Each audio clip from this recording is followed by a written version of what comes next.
All right, guys, we are here at Gridlife Laguna Seca. Never been to Gridlife before, and I'm not even driving my own car. We are in the MOK Racing Hyundai Veloster N. Excited to see what it can do out here at Laguna.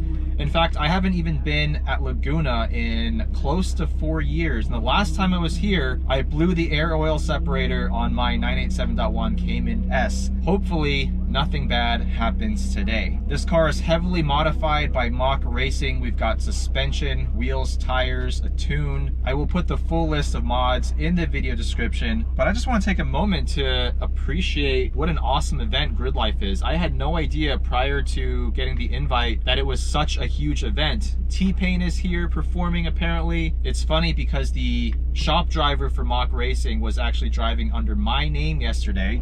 He was driving the MOK Racing white Elantra N, and I think he pulled off a sub 143 second lap time on some Nexen Sport R tires. That was good enough for 4th place so far in the street front wheel drive class. Now he's got a set of fresh A052s. We'll see if he can beat that time and hopefully get a top 3 podium finish. This car apparently is not nearly as quick. It's not making nearly as much power even with the tune. And I'm told by Willem, the driver of that Elantra N, that this thing is very, very darty and pointy, probably because of its short wheelbase. So I'm excited. Getting more track time, more seat time with front wheel drive, which should hopefully make me a faster driver in my Integra Type S. I think we only have 2 15-minute sessions. I'm just gonna try to keep it in one piece and try to have some fun. Just pulling out of the pits onto the track, I can already feel the torque steer, front wheel drive. It's just not what I'm used to.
was interesting. It felt like a really short session. Didn't even get 15 minutes. Spent most of the time behind the other Veloster N from MOK Racing. This car though, I have to say, feels really good.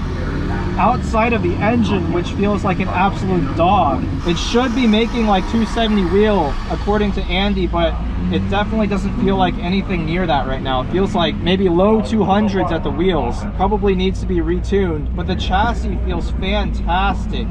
This car turns like almost no front wheel drive car I've ever driven. It really likes to rotate on trail braking. I was just barely getting a taste of it that first session, but this thing is really well set up in terms of chassis tuning. Excellent brakes, so it stops on a dime as well. Fantastic car, just needs another 50 horsepower. So apparently we did a 147 flat that first session, even though we were stuck behind some traffic. The shop driver Willem pulled off a 145.1 yesterday, so that's my new target. Not necessarily to beat, but to get as close to it as possible.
Can't get any good laps. So much traffic. Even though we're gridded by lap time, I'm definitely like a second or so faster than the cars in front. Honestly, what I should have done is just let the cars behind me pass and make some space. Not sure what time I did, but it didn't feel fast. I'm still just stuck behind traffic. I'm never my fastest when I'm following a car in front. I was catching that GR Corolla in the corners. He was pulling away on the straights, but overall I think I'm still just a little bit faster than the Corolla. Unfortunately, that's the second and last session we're getting today, because this car has no chance at competing with the top dogs in the street class anyway, so we're not going to be part of the last session to determine who podiums in each class. But either way, huge shout out to Andy from MOK Racing for making this possible, for inviting me to drive for him. Wasn't the absolute best showing I could have made, to be honest.